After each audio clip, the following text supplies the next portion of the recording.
नमस्कार दोस्तों, भक्ति ज्ञान चैनल पे आप सबका स्वागत है। चैनल के साथ जुड़े रहने के लिए चैनल को लाइक, शेयर और सब्सक्राइब करें। धरती से प्रकट हुई माता सीता।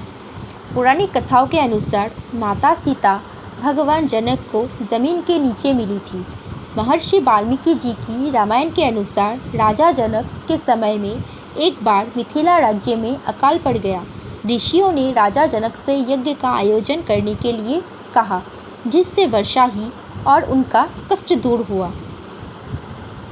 यज्ञ की समाप्ति के लिए अवसर पर राजा जनक अपने हाथों से हल लेकर खेत जोत रहे थे। तभी उनके हल का नुकीला भाग, जिसे सीत कहते हैं, किसी कठोर चीज़ से टकराया और हल वहीं अटक गया। जब उस स्थान खुदाई हुई तब एक कलश मिला जिसमें एक सुंदर कन्या थी। राजा जनक ने उस कन्या को कलश से बाहर निकाला और उसे अपनी पुत्री के रूप में स्वीकार किया। जनक की पत्नी उस समय निसंतान थी, इसलिए बेटी को पाकर वो अत्यंत प्रसन्न हुई। क्योंकि हल के उस हिस्से में टकराकर माता सीता मिली थी, जिसे सीत कहा जाता था, इसलिए ही उनका नाम सीता रखा गया। वही जनक पुत्री के रूप में उन्हें जानकी कहा गया। यदि माता सीता के जन्म की बात करें तो एक और प्रचलित कथा है जिस पर शायद ही यकीन हो। दरअसल रामायण के अनुसार रावण ने कहा था कि यदि उसके हृदय में अपनी पुत्री से विवाह की इच्छा उत्पन्न हो तो उसकी पुत्री ही उसकी मृत्यु का कारण बने। इसी बात को सही साबित करने के लिए एक बार वृत्रसमत नाम के ऋषि देवी लक्ष्मी को पुत्री रूप में पाने के लिए हर दिन मंत्रोच्चार के साथ कुश के अग्रभाग से एक कलश में दूध की बूंदें डालते थे। एक दिन जब ऋषि आश्रम में मौजूद नहीं थे तब रावण वहां आया और वहां मौजूद ऋषियों को मारकर उनका रक्त कलश में भर लिया। उस कलश को रावण ने अपने महल में छिपा दिया। उस समय रावण की पत्नी मंदोदरी उस कलश को लेकर बहुत उत्सुक थी।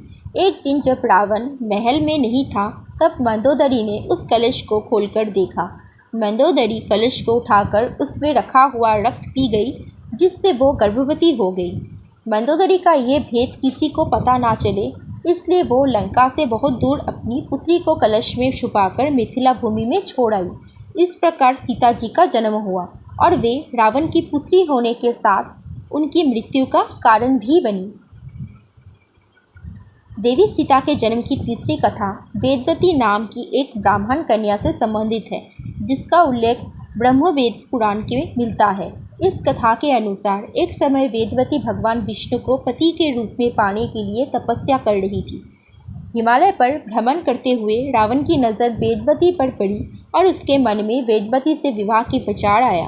वेदवती रावण से बचने के लिए ऊंचाई से कूद गई और मृत्यु के समय वो रावण को श्राप दी गई कि आगे के समय में वो पुनर्जन्म लेकर रावण की पुत्री बनेगी और उसकी मृत्यु का कारण बनेंगी। माता सीता का जब जन्म हुआ तब अपनी मृत्यु के भय से रावण ने उसे धरती पर एक कलश में रखकर गाड़ दिया। माता सीता का जन्म वास्तव में एक ही रहस्य है और उनके जन्म की सही कथा जो कुछ भी हो, लेकिन उन्हें श्री राम के साथ पूजा जाता है।